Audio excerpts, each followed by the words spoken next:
നമസ്കാരം. ഇന്നത്തെ സമഗ്ര വാർത്തകളുമായി ഉച്ചവാർത്ത ആരംഭിക്കുന്നു. ആദ്യം പ്രധാന വാർത്തകളിലേക്ക്. ജയിൽ ചാടിയ കൊടും കുറ്റവാളി ഗോവിന്ദച്ചാമി പിടിയിൽ. പോലീസ് പിടികൂടിയത് തളാപ്പ് ആശുപത്രി വളപ്പിലെ കിണറ്റിൽ നിന്ന്. നാട്ടുകാരുടെ മൊഴി നിർണായകമായി. പ്രതിക്ക് സഹായം ലഭിച്ചോ എന്ന് പരിശോധിക്കുമെന്ന് Kannur city police commissioner Nithin Raj.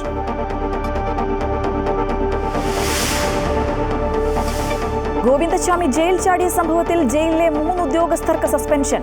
അതീവ സുരക്ഷാ ബ്ലോക്കിലെ സെല്ലിന്റെ കമ്പികൾ മുറിച്ച നിലയിൽ. രക്ഷപ്പെട്ടത് തുണി ഉപയോഗിച്ച് വടമുണ്ടാക്കി. ജയിലിൽ നിന്ന് സഹായം ലഭിച്ചിട്ടുണ്ടെന്നും ഗോവിന്ദച്ചാമിയെ തൂക്കിലേറ്റണമെന്നും സൗമ്യയുടെ അമ്മ.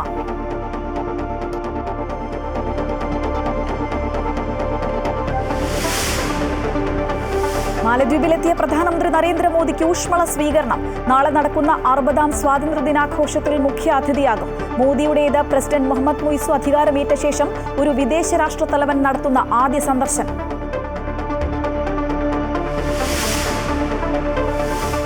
മധ്യകേരളത്തിൽ മഴ ശക്തം. 6 ജില്ലകളിൽ ഓറഞ്ച് അലർട്ട്. 60 കിലോമീറ്റർ വരെ വേഗതയിൽ കാറ്റിനും സാധ്യത. സ്കൂൾ സമയമാറ്റത്തിലെ തർക്കം പരിഹരിക്കാൻ സർക്കാർ വിളിച്ച ചർച്ച വൈകിട്ട്. വിവിധ മതസംഘടനകൾ പങ്കെടുക്കും. സമയമാറ്റത്തിൽ നിന്ന് പിന്നോട്ടു പോയാൽ സമരമെന്ന് BJP.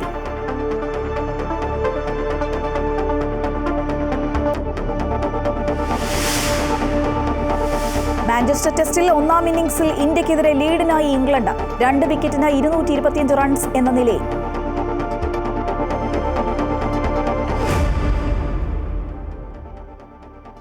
കണ്ണൂർ സെൻട്രൽ ജയിലിൽ നിന്ന് ചാടിയ ഗോവിന്ദച്ചാമിയെ പിടികൂടിയത് കണ്ണൂർ തളാപ്പിലെ ആളൊഴിഞ്ഞ പറമ്പിലെ കിണറ്റിൽ നിന്ന്. പിടികൂടുമ്പോൾ ഇയാൾ ഷർട്ട് ധരിച്ചിരുന്നില്ല. കയർ കെട്ടിയാണ് ഇയാളെ കിണറ്റിന് പുറത്തെത്തിച്ചത്.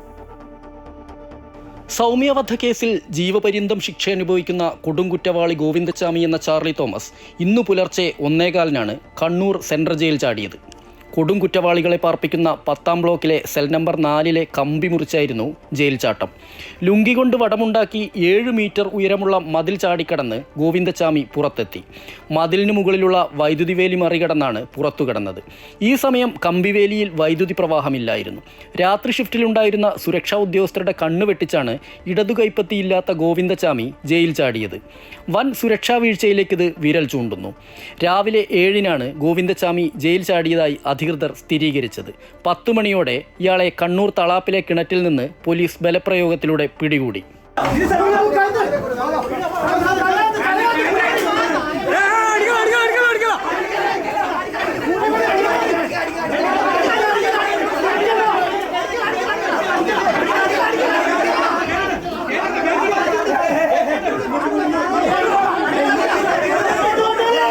ഏത് രീതിയിലേക്ക് ഈ പ്രതി പുറത്തു വന്നു എന്നുള്ളതൊക്കെ കൂടുതലായിട്ടുള്ള വിശദീകരണത്തിലൂടെ, കൂടുതൽ അന്വേഷണത്തിലൂടെ മാത്രമേ നമുക്കിപ്പോൾ പറയാൻ വേണ്ടി കഴിയൂ.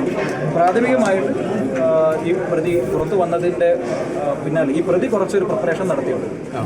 കുറച്ച് കാലങ്ങളായിട്ടുള്ളൊരു പ്രിപ്പറേഷൻ നടത്തിയതായിട്ട് വേറെ ആരെങ്കിലും ഇതിൽ ഇൻവോൾവ് ആയതായിട്ട് പോലീസിന് ഈ ഒരു അവസരത്തിൽ ഇൻഫർമേഷൻ ഇല്ല.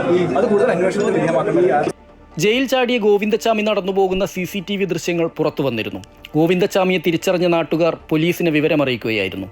തളാപ്പിലെ ആളൊഴിഞ്ഞ വീട്ടിൽ കയറിയ ഗോവിന്ദച്ചാമി പോലീസ് എത്തിയതോടെ കിണറ്റിൽ ചാടുകയായിരുന്നു. ജയിലിലെ സുരക്ഷാ വീഴ്ചയെക്കുറിച്ച് അന്വേഷണം നടത്തുമെന്ന് ജയിൽ DGP ബൽറാം കുമാർ ഉപാധ്യായ അറിയിച്ചു. അമൃത ന്യൂസ്, കണ്ണൂർ.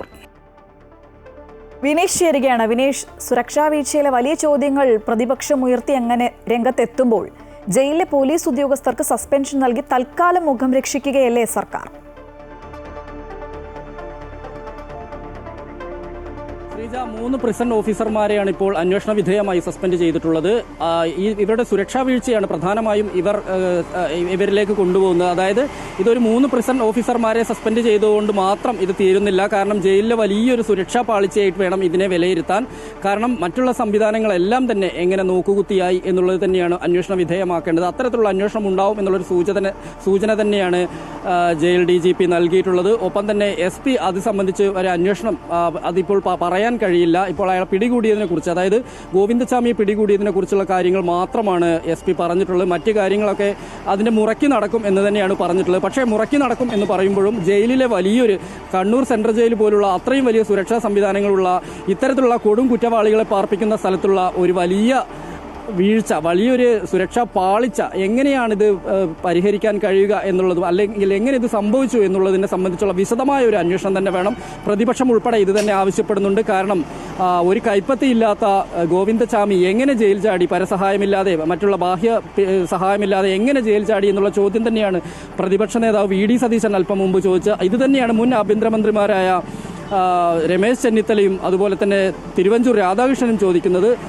ഒപ്പം തന്നെ കെ രമ MLA പറഞ്ഞത് തന്നെയാണ്. കാരണം ഒരുപാട് രാഷ്ട്രീയ പ്രാധാന്യമുള്ള, രാഷ്ട്രീയ തടവുകാരെ ഏറെയുള്ള, രാഷ്ട്രീയത്തിൻ്റെ അതിപ്രസരം കൊണ്ട് വലിയ വിവാദങ്ങളിലേക്ക് പോയ ഒരു ജയിലാണ് കണ്ണൂർ സെൻട്രൽ ജയിൽ. അതുകൊണ്ട് തന്നെ ഇത്തരത്തിൽ ഗോവിന്ദചാമിയെ പോലുള്ള ഒരു കൊടും കുറ്റവാളി എങ്ങനെ പുറത്തു കടന്നു എന്നുള്ളത് വിശദീകരിക്കാൻ ആഭ്യന്തര വകുപ്പ് ബാധ്യസ്ഥമാണ് എന്ന് തന്നെയാണ് ഈ പറഞ്ഞിരിക്കുന്ന ആളുകളെല്ലാം തന്നെ, അതായത് ഈ പ്രതിപക്ഷത്തിലുള്ളവരെല്ലാം തന്നെ പറയുന്നത്. BJP ഉൾപ്പെടെ ഈ ആരോപണവുമായി, അതായത് ഈ സർക്കാരിനെതിരെ രംഗത്ത് വന്നിട്ടുണ്ട്. വളരെ ക്രിയാത്മകമായ വിമർശനവുമായി തന്നെയാണ് പ്രതിപക്ഷ കക്ഷികൾ രംഗത്ത് വന്നിട്ടുള്ളത്. എന്തായാലും ജയിലിലെ വീഴ്ച അത് തന്നെയാണ് വലിയ കാര്യം. ഇയാളെ പിടിക്കാൻ കഴിഞ്ഞു എന്നുള്ളത് മറ്റൊരു കാര്യം. കാരണം 3 മണിക്കൂറിനകം തന്നെ പോലീസ് വളരെ കൃത്യമായി തന്നെ, വളരെ ആസൂത്രിതമായി തന്നെ ഗോവിന്ദചാമിയെ വലയിലാക്കി എന്നുള്ളത് എടുത്തു പറയേണ്ട കാര്യമാണ്. നാട്ടുകാരും ജാഗരൂകരായിരുന്നു.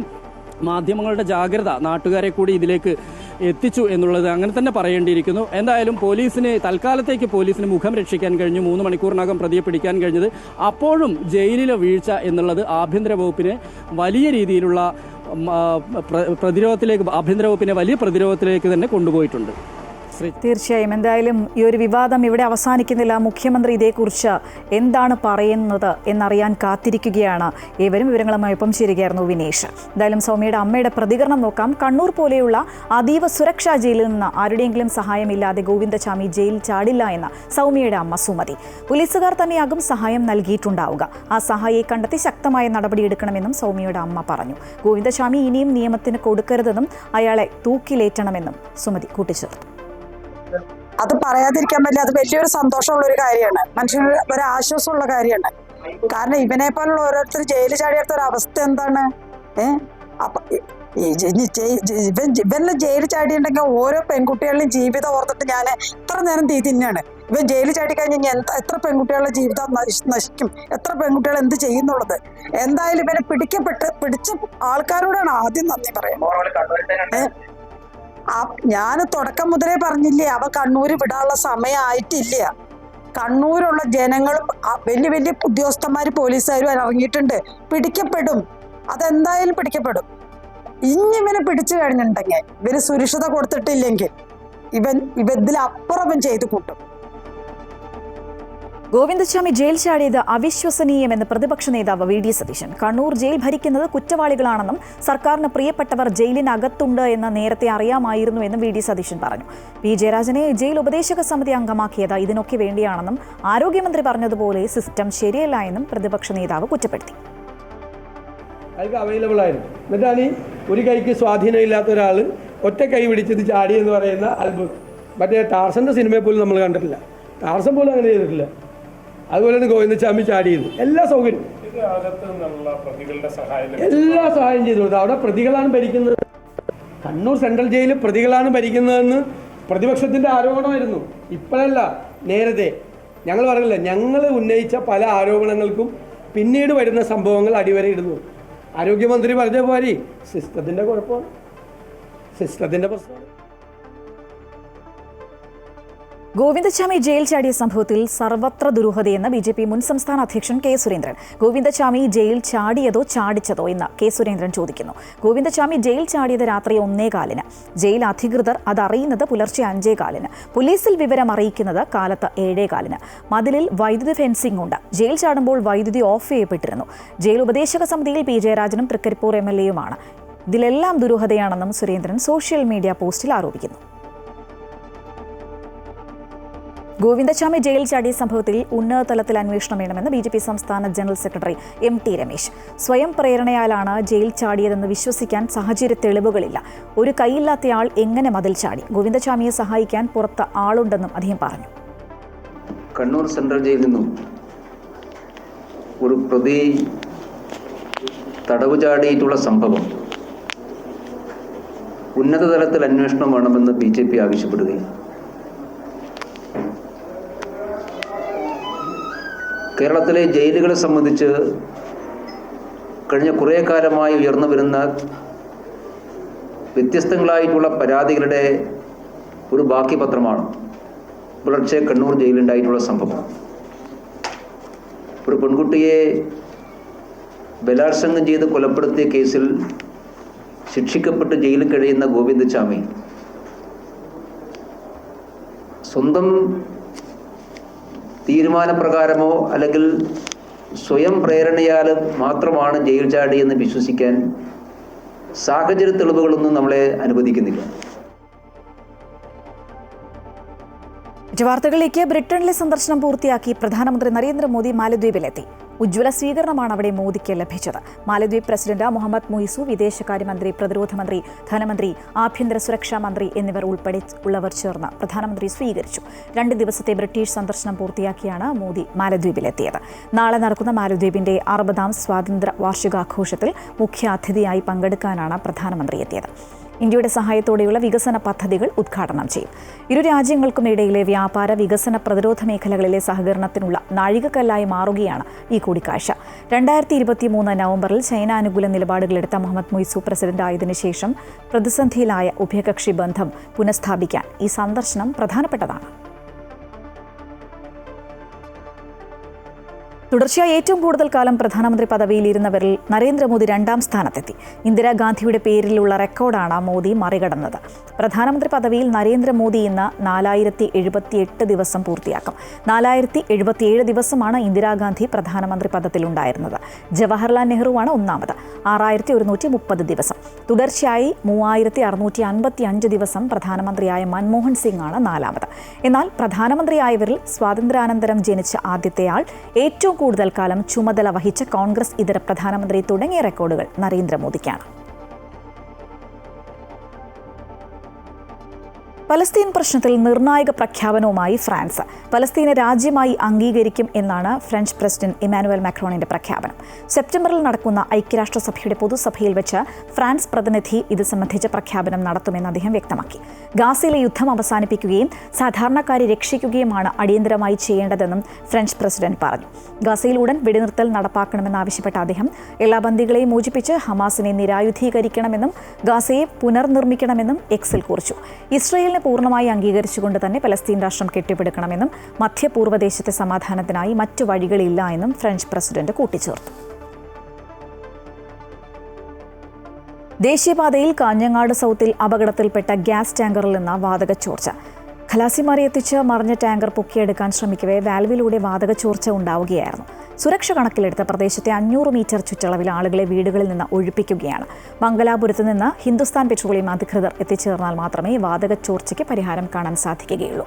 കോയമ്പത്തൂരിലേക്ക് പോകുകയായിരുന്ന ഗ്യാസ് ടാങ്കർ കഴിഞ്ഞ ദിവസമാണ് ദേശീയപാതയിലെ സർവീസ് റോഡിലരികിലേക്ക് മറിഞ്ഞത്.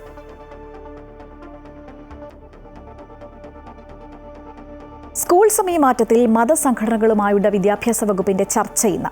വിദ്യാഭ്യാസ മന്ത്രിയുടെ നേതൃത്വത്തിലാണ് ചർച്ച നടത്തുക. സമയമാറ്റവുമായി ബന്ധപ്പെട്ട വിവിധ മതസംഘടനകൾ വലിയ എതിർപ്പുമായി രംഗത്തെത്തിയതിനു പിന്നാലെയാണ് വിദ്യാഭ്യാസ വകുപ്പിന്റെ നീക്കം. സ്കൂൾ പഠന സമയമാറ്റത്തിനെതിരെ സമസ്തകൾ ഉൾപ്പെടെയുള്ള മതസംഘടനകൾ സർക്കാരിനെതിരെ രംഗത്തെത്തിയിരുന്നു. മദ്രസ പഠനത്തിൽ ബാധിക്കുന്ന സ്കൂൾ സമയമാറ്റത്തിൽ നിന്ന് സർക്കാർ പിന്മാറണമെന്ന് സമസ്ത ആവശ്യപ്പെട്ടിരുന്നു. 8 മുതൽ 10ാം ക്ലാസ് വരെയുള്ള കുട്ടികളുടെ പഠന സമയം അരമണിക്കൂർ കൂടിയാണ് വർദ്ധിപ്പിച്ചത്. വെള്ളിയാഴ്ച ദിവസങ്ങളിൽ രാവിലെ 15 മിനിറ്റും വൈകുന്നേരം 15 മിനിറ്റുമാണ് ഇതിലൂടെ വർദ്ധിപ്പിച്ചത്. സ്കൂൾ സമയമാറ്റത്തിൽ പുനരാലോചന വേണമെന്ന സമസ്തയുടെ നിലപാട് തള്ളിയായിരുന്നു സർക്കാർ തീരുമാനം. എന്നാൽ മദ്രസ പഠനത്തെ ബാധിക്കാത്ത തരത്തിൽ സ്കൂൾ സമയമാറ്റം നടപ്പിലാക്കാൻ ും അതിന് സർക്കാർ ചർച്ചയ്ക്ക് തയ്യാറാകണമെന്നും മതസംഘടനകൾ ആവശ്യപ്പെട്ടിരുന്നു. ഇതിന് പിന്നാലെ ചർച്ചയ്ക്ക് തയ്യാറാകാമെന്ന് വിദ്യാഭ്യാസ മന്ത്രി വ്യക്തമാക്കുകയായിരുന്നു. ഇന്ന് വൈകുന്നേരം 4:30 വിദ്യാഭ്യാസ മന്ത്രിയുടെ നേതൃത്വത്തിലാണ് ചർച്ച നടക്കുക. ചർച്ചയോടെ സമയമാറ്റ വിവാദത്തിൽ സമവായമുണ്ടാകുമെന്നാണ് പ്രതീക്ഷിക്കുന്നത്. അമൃത ന്യൂസ്, തിരുവനന്തപുരം. സ്കൂൾ സമയമാറ്റവുമായി ബന്ധപ്പെട്ട ചർച്ചയ്ക്ക് മണിക്കൂറുകൾ മാത്രം ബാക്കി നിൽക്കെ നെഗറ്റീവ് അഭിപ്രായം പറയുന്നില്ല എന്ന് വിദ്യാഭ്യാസ മന്ത്രി വി ശിവൻകുട്ടി. ഇപ്പോൾ അഭിപ്രായം പറഞ്ഞ് ചർച്ചയ്ക്ക് വരുന്നവരെ പരിഹസിക്കുന്നില്ല. നല്ല നിർദ്ദേശങ്ങൾ സർക്കാർ സ്വീകരിക്കുമെന്നും അദ്ദേഹം പറഞ്ഞു. അങ്ങനെ ഒരു നെഗറ്റീവ് അഭിപ്രായമൊന്നും ഞാനിപ്പം പറയുന്നത് ശരിയല്ല. ഞാൻ മന്ത്രി ചർച്ചയ്ക്ക് വിളിക്കുകയാണ്. ചർച്ചയ്ക്ക് വിളിച്ചിട്ട് 2-3 മണിക്കൂറുള്ളപ്പം നിങ്ങളെ വെറുതെ വിളിച്ചേക്കുകയാണെന്ന് പറഞ്ഞ് അവരെ കളിയാക്കുന്നതിന് തുല്യമാണ്. അവരെ വളരെ ബഹുമാനിക്കുന്നുണ്ട്. അവരോട് ഗവൺമെൻറ് എടുത്ത നിലപാടിനെ സംബന്ധിച്ച് പറയുന്നുണ്ട്. അവരുടെ അഭിപ്രായവും ബഹുമാനപൂർവ്വം കേൾക്കുന്നു. നല്ല നിർദ്ദേശമെന്നാൽ സ്വീകരിക്കും. നല്ല നിർദ്ദേശമെന്നാൽ സ്വീകരിച്ചാൽ കമ്മീഷൻ പിന്നെ അംഗീകരിക്കണം, കോടതി അംഗീകരിക്കണം, ഗവൺമെൻറ് ഉത്തരവ് മാറ്റണം. അങ്ങനെ ഒരുപാട് പ്രോസസ്സുണ്ട്. മധ്യതെക്കൻ കേരളത്തിൽ അതിശക്തമായ മഴയ്ക്ക് സാധ്യതയെന്ന് കാലാവസ്ഥാ വകുപ്പ്. കൊല്ലം, പത്തനംതിട്ട, ആലപ്പുഴ, കോട്ടയം, ഇടുക്കി, എറണാകുളം എന്നീ ജില്ലകളിൽ ഓറഞ്ച് അലർട്ടാണ്. മധ്യ കേരളത്തിലും തെക്കൻ ജില്ലകളിലും മഴ ശക്തമാകാൻ സാധ്യതയെന്നാണ് കാലാവസ്ഥാ വകുപ്പിന്റെ മുന്നറിയിപ്പ്. മണിക്കൂറിൽ 60 കിലോമീറ്റർ വരെ വേഗതയിൽ കാറ്റിനും സാധ്യതയുണ്ട്. കേരള തീരത്ത് മത്സ്യബന്ധനത്തിനും വിലക്കേർപ്പെടുത്തി. കൊല്ലം, പത്തനംതിട്ട, ആലപ്പുഴ, കോട്ടയം, ഇടുക്കി, എറണാകുളം എന്നീ ജില്ലകളിൽ ഇന്ന് ഓറഞ്ച് അലർട്ടാണ്. മഴയെ തുടർന്ന് ഇടുക്കി, എറണാകുളം ജില്ലകളിലെ വിദ്യാഭ്യാസ സ്ഥാപനങ്ങൾക്ക് അവധി പ്രഖ്യാപിച്ചു. പ്രൊഫഷണൽ കോളേജുകൾക്കും അവധി ബാധകമാണ്. കോട്ടയം ജില്ലയിലെ 3 താലൂക്കുകളിലെ വിദ്യാഭ്യാസ സ്ഥാപനങ്ങൾക്കും ജില്ലാ കളക്ടർ അവധി നൽകിയിട്ടുണ്ട്. കോട്ടയം, കാഞ്ഞിരപ്പള്ളി, മീനച്ചിൽ താലൂക്കുകളിലാണ് അവധി. ഇന്ന് തിരുവനന്തപുരം, തൃശൂർ, പാലക്കാട്, മലപ്പുറം, കോഴിക്കോട്, വയനാട്, കണ്ണൂർ, കാസർഗോഡ് ജില്ലകളിൽ മഞ്ഞ അലർട്ടും പ്രഖ്യാപിച്ചിട്ടുണ്ട്. ഈ ജില്ലകളിൽ ഒറ്റപ്പെട്ട ശക്തമായ മഴയ്ക്കുള്ള സാധ്യതയാണ് പ്രവചിക്കപ്പെട്ടിരിക്കുന്നത്. എല്ലാ ജില്ലകളിലും മഴ മുന്നറിയിപ്പുണ്ട്. ശക്തമായ കാറ്റിൽ എറണാകുളം കളമശ്ശേരിയിൽ ദേശീയപാതയിൽ മരം മറിഞ്ഞ് ട്രെയിലർ തകർന്നു. മരം വീണതിനെ തുടർന്ന് ദേശീയപാതയിൽ ഗതാഗതം 1 മണിക്കൂറോളം തടസ്സപ്പെടുകയും ചെയ്തു. അമൃത ന്യൂസ്, കൊച്ചി. ദേശീയപാത വികസനത്തിന്റെ മറവിൽ കരാർ കമ്പനി കാസർഗോഡ് നടത്തുന്ന അശാസ്ത്രീയമായ കുന്നിടിക്കൽ ജില്ലയുടെ വിവിധ പ്രദേശങ്ങളിൽ യാത്രയ്ക്ക് ഭീഷണി ഉയർത്തുന്നു. കഴിഞ്ഞ ദിവസം വീരമലക്കുന്ന് ചെറുവത്തൂർ ദേശീയപാതയിലേക്ക് പതിച്ചതോടെ യാത്രക്കാരും പ്രദേശവാസികളും ആശങ്കയിലാണ്. ഷിരൂർ ദുരന്തത്തിന് സമാനമായ മണ്ണിടിച്ചിൽ ഗൗരവം വർദ്ധിപ്പിക്കുന്നു. യാതൊരുവിധ മാനദണ്ഡങ്ങളും പാലിക്കാതെയാണ് കരാർ കമ്പനിയായ മേഗാ കൺസ്ട്രക്ഷൻസ് ജില്ലയുടെ പല ഭാഗങ്ങളിലായി ദേശീയപാത വികസനത്തിന്റെ മറവിൽ കുന്നിടിച്ചിരിക്കുന്നത്. അധികൃത മുന്നറിയിപ്പുകൾ അവഗണിച്ചുള്ള പ്രവർത്തികളുടെ ഫലമായാണ് കഴിഞ്ഞ ദിവസം ചെറുവത്തൂർ ദേശീയപാതയിലേക്ക് വീരമല കുന്നിടിഞ്ഞ് വീണത്. കുന്നിടിച്ച് റോഡ് നിർമ്മിക്കുമ്പോൾ ചരിവ് കുത്തനെയാകരുതെന്നും അഭികാമ്യമായ ചരിവ് 30 ഡിഗ്രി ആകണമെന്ന മാനദണ്ഡവും ചെറുവത്തൂരിൽ പാലിച്ചിട്ടില്ല. കാസർഗോഡ് ജില്ലയിൽ ദേശീയപാത വഴിയുള്ള യാത്രയ്ക്ക് കുന്നുകൾ പലയിടങ്ങളിലും അപകട ഭീഷണിയാകുന്നുവെന്ന് ദൃശ്യങ്ങൾ വ്യക്തമാക്കുന്നു. പാത നിർമ്മാണത്തിന്റെ മറവിൽ വൻതോതിൽ കുന്നിടിച്ച് മണ്ണ് കടത്തിയിരുന്നു.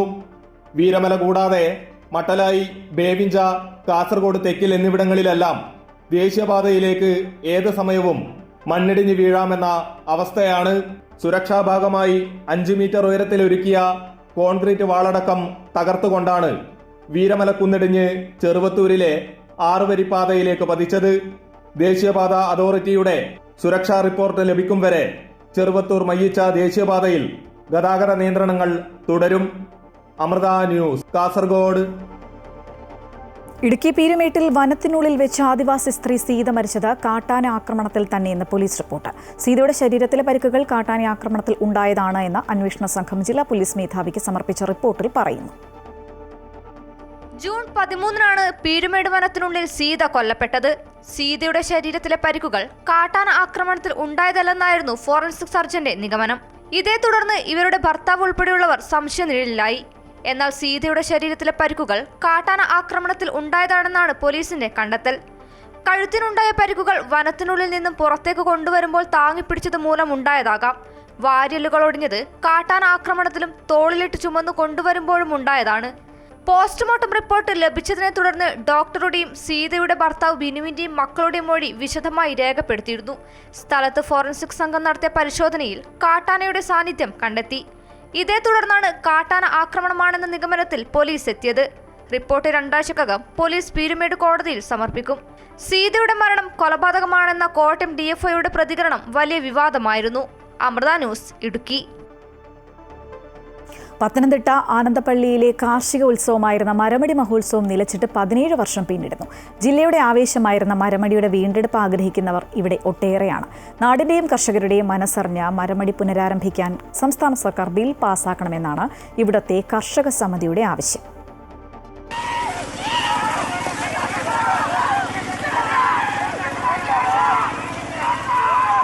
ചിങ്ങക്കൊയ്ത്തു കഴിഞ്ഞ ചേറ്റുകണ്ടത്തിൽ കാളക്കൂറ്റന്മാർ മുഖം കെട്ടിപ്പായുന്ന കാഴ്ച കാണാൻ കർഷകരും വിദേശ സഞ്ചാരികളും ഉൾപ്പെടെ 100 കണക്കിന് പേരാണ് ആനന്ദപ്പള്ളിയിലെത്തിയിരുന്നത്. എന്നാൽ തമിഴ്നാട്ടിലെ ജല്ലിക്കെട്ടിനോടനുബന്ധിച്ചുണ്ടായ ചില വിവാദങ്ങളുടെ പശ്ചാത്തലത്തിൽ കേന്ദ്ര സർക്കാർ മൃഗങ്ങളെ ഉപയോഗിച്ചുള്ള എല്ലാ ഉത്സവങ്ങൾക്കും നിരോധനം ഏർപ്പെടുത്തിയതോടെ 2008 ആനന്ദപ്പള്ളി മരമടി ഉത്സവവും നിലച്ചു. പീഡിപ്പിക്കുന്നുള്ളതായ രീതിയിൽ തമിഴ്നാട്ടിൽ നിരോധിച്ചതായ ജല്ലിക്കെട്ടിൻ്റെ വെളിച്ചത്തിൽ ഈ കേരളക്കരയിൽ അടൂരം നടത്തുന്നതായ ഈ മഹോത്സവം നിരോധിക്കുന്നത് ഒരിക്കലും ശരിയല്ല. ഗവൺമെൻറ് ഭാഗത്തു നിന്നും അതിനു വേണ്ടുന്ന നടപടികൾ സ്വീകരിച്ച് ഇവിടെയുള്ളതായ ഈ മഹോത്സവം തുടർന്ന് നടത്തുവാൻ ഇവിടുത്തെ കർഷകരെ അനുവദിക്കുകയും അവർക്ക് വേണ്ട പ്രോത്സാഹനം കൊടുത്ത് കൃഷികാര്യങ്ങളിലേക്ക് അവർ ഇറങ്ങി വരുവാൻ തക്കവണ്ണം ഗവൺമെൻറ് ഭാഗത്തും സഹകരണം ഉണ്ടാകണമെന്ന് വീണ്ടും അപേക്ഷിക്കുകയും അഭ്യർത്ഥിക്കുകയും ചെയ്യുന്നു.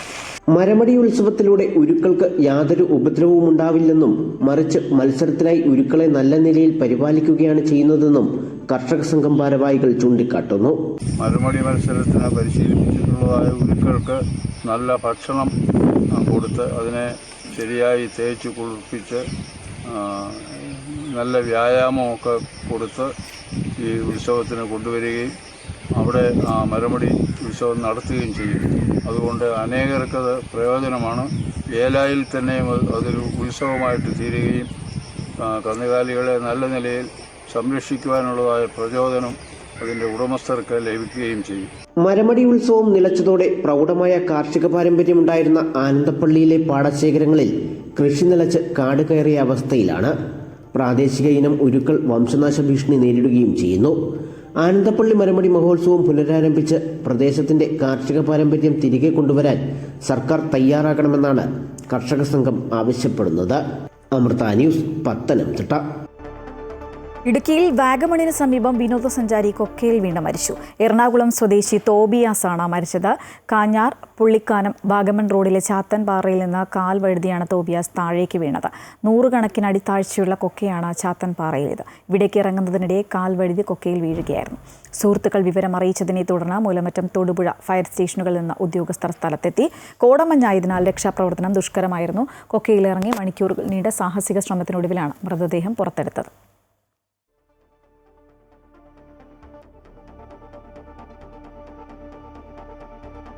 കോഴിക്കോട് ഫറോക്ക് പുതിയ പാലത്തിൽ KSRTC ബസും കാറും കൂട്ടിയിടിച്ച് ഒരാൾ മരിച്ചു. കാർ ഡ്രൈവറായ കൊണ്ടോട്ടി സ്വദേശി മുഹമ്മദ് ബഷീറാണ് മരിച്ചത്.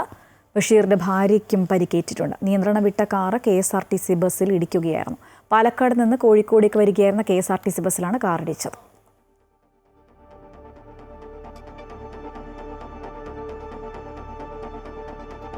പത്തനംതിട്ട തിരുവല്ലയിൽ കാർ കുളത്തിൽ വീണ ഒരു മരണം. കാരയ്ക്കൽ സ്വദേശി ജയകൃഷ്ണനാണ് മരിച്ചത്. കാറിലുണ്ടായിരുന്ന മറ്റ് 2 പേരെ അഗ്നിശമനസേന രക്ഷപ്പെടുത്തി. ഇതിൽ ഗുരുതരമായി പരിക്കേറ്റ ഒരാളെ തിരുവല്ലയിലെ സ്വകാര്യ ആശുപത്രിയിൽ പ്രവേശിപ്പിച്ചു. തിരുവല്ല മന്നം കരച്ചിറയിൽ വ്യാഴാഴ്ച രാത്രി 11:30യോടെയായിരുന്നു അപകടം. വൈദ്യുതി പോസ്റ്റിൽ ഇടിച്ച കാർ നിയന്ത്രണം വിട്ട് റോഡിന്റെ അരികിലെ കുളത്തിലേക്ക് മറിയുകയായിരുന്നു. പോലീസ് സ്റ്റേഷനിൽ പാട്ടും കവിതയുമായി കുരുന്നുകൾ. തൃശൂർ ചാലക്കുടി വ്യാസ വിദ്യാനികേതൻ സെൻട്രൽ സ്കൂളിലെ നഴ്സറി കുട്ടികൾ പോലീസ് സ്റ്റേഷന്റെ പ്രവർത്തനങ്ങൾ അടുത്തറിയാൻ ചാലക്കുടി പോലീസ് സ്റ്റേഷനിൽ എത്തിയപ്പോഴാണ് ഈ കൗതുക കാഴ്ച. ഓരോ പോലീസ് ഉദ്യോഗസ്ഥർക്കും പൂക്കളും പുസ്തകങ്ങളും സമ്മാനിച്ച കുട്ടികൾക്ക് മിഠായി മധുരം സ്നേഹത്തോടെ തിരികെ നൽകിയാണ് പോലീസുകാർ യാത്രയാക്കിയത്. ഒരു പാട്ടു പാടാമോ? പോലീസ് സ്റ്റേഷന്റെ പടികടന്നെത്തിയ കുരുന്നുകളോട് വനിതാ senior civil police officer KC Tessy ചോദിച്ചു. ചോദിച്ചു തീരേണ്ട താമസം ഞാൻ പാടാമെന്ന് പറഞ്ഞ മിടുക്കിയായ UKG-കാരി ഇന്ദുലേഖ ഗിരിശങ്കർ പാടിത്തുടങ്ങി.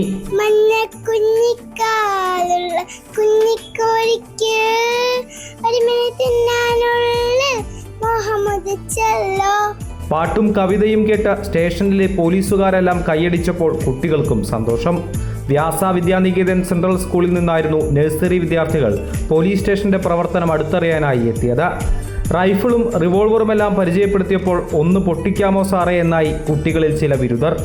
അയ്യോ വേണ്ട സാറേ എന്ന് പേടിയോടെ മറ്റു ചിലർ. ലാത്തിയും തോക്കും ലോക്കപ്പും കണ്ട് അമ്പരന്ന കൂട്ടുകാരോട് കൂട്ടത്തിലൊരാൾ പറഞ്ഞു, പേടിക്കേണ്ടടാ, അത് കള്ളന്മാർക്കുള്ളതാ.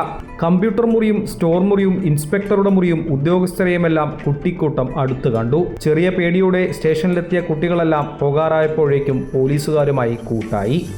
ഉദ്യോഗസ്ഥർക്ക് സല്യൂട്ട് നൽകിയായിരുന്നു കുട്ടികളുടെ മടക്കം. വ്യാസ വിദ്യാനികേതൻ സ്കൂളിലെ കുട്ടികളാണ്. എക്സ്പീരിയൻഷ്യൽ ലേണിങ്ങിൻ്റെ ഭാഗമായിട്ട് കുട്ടികളെ പഠന പ്രവർത്തനവുമായി ബന്ധിപ്പിക്കുക, അല്ലെങ്കിൽ അതുമായി പരിചയപ്പെടുത്തുക എന്നുള്ള ലക്ഷ്യവുമായി അവരെ ചാലക്കുടി പോലീസ് സ്റ്റേഷൻ കാണിക്കുന്നതിനും അവിടെയുള്ള അനുഭവങ്ങൾ അവർ മനസ്സിലാക്കുന്നതിനും വേണ്ടി KG സെക്ഷനിലെ ഒരു വിഭാഗം കുട്ടികളെയും കൊണ്ട് ചാലക്കുടിയിലേക്ക് വന്നിരിക്കുകയാണ്. SIമാരായ PV Patrick, KV Joshi, KA Krishnan എന്നിവർ ചേർന്ന കുട്ടികളെ സ്വീകരിച്ചു. ഓരോ പോലീസ് ഉദ്യോഗസ്ഥർക്കും പൂക്കളും പുസ്തകങ്ങളും സമ്മാനിച്ച കുട്ടികൾക്ക് തിരികെ മിഠായി മധുരം സ്നേഹത്തോടെ നൽകിയാണ് പോലീസുകാർ യാത്രയാക്കിയത്. അമൃത ന്യൂസ്, തൃശൂർ. ദേശീയപാതയിൽ മരം ട്രെയിലറിലേക്ക് മറിഞ്ഞ് ഗതാഗതം തടസ്സപ്പെട്ടു. എറണാകുളം കളമശ്ശേരി SVMS കോളേജിന് സമീപം ദേശീയപാതയിൽ ഇന്നലെ രാത്രി 11 മണിയോടെയാണ് മരം മറിഞ്ഞത്. മരം ഒടിഞ്ഞ് ട്രെയിലറിലേക്ക് വീണ ഗതാഗതം 1 മണിക്കൂറോളമാണ് തടസ്സപ്പെട്ടത്. ദേശീയപാതയിൽ പാർക്ക് ചെയ്തിരുന്ന ട്രെയിലറിന്റെ മുകളിലേക്കാണ് മരം വീണത്. ഫയർഫോഴ്സും പോലീസും നാട്ടുകാരും ചേർന്നാണ് മരം മുറിച്ചു മാറ്റിയത്.